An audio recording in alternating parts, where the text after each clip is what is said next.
சிராத் மறுமையின் வெற்றியும் ரமலானின் மகத்துவமும். அன்பு நிறைந்த இஸ்லாமிய சகோதர சகோதரிகளே, அஸ்ஸலாமு அலைக்கும் வரஹ்மத்துல்லாஹி வபரகாத்துஹு. நாம் இன்று அடைந்திருக்கும் இந்த ரமலான் மாதம் சாதாரணமான ஒன்றல்ல.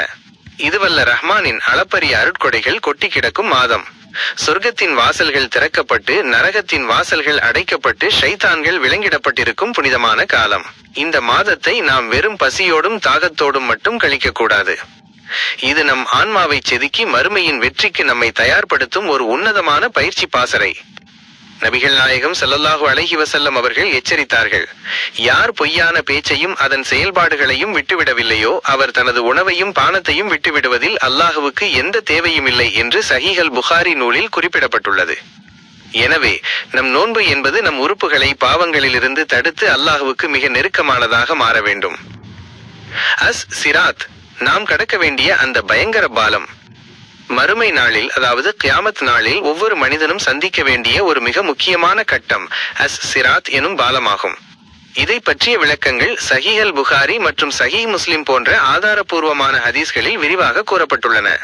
இதன் வடிவம், இந்த பாலம் நரகத்தின் கொழுந்து விட்டு எரியும் நெருப்பிற்கு மேலே அமைக்கப்பட்டிருக்கும். இது முடியை விட மெல்லியதாகவும் வாளின் முனையை விட கூர்மையானதாகவும் இருக்கும்.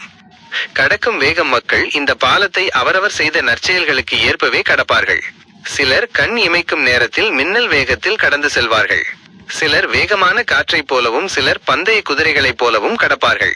இன்னும் சிலர் தவழ்ந்து கொண்டும் சிலர் காயம்பட்ட நிலையிலும் கடப்பார்கள்.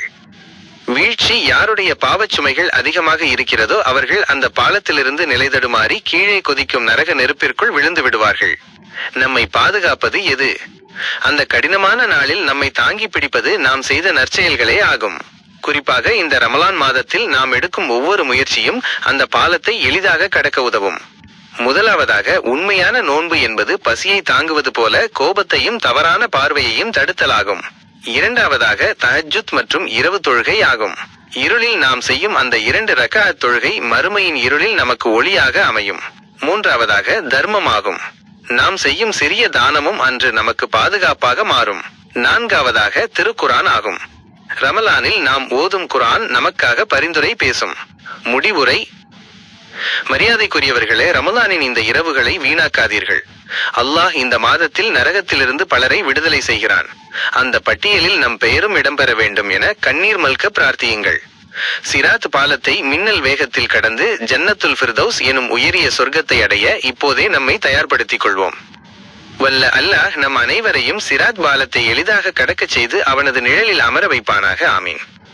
இப்படிக்கு உங்கள் சகோதரன் SAK முசபிஹு.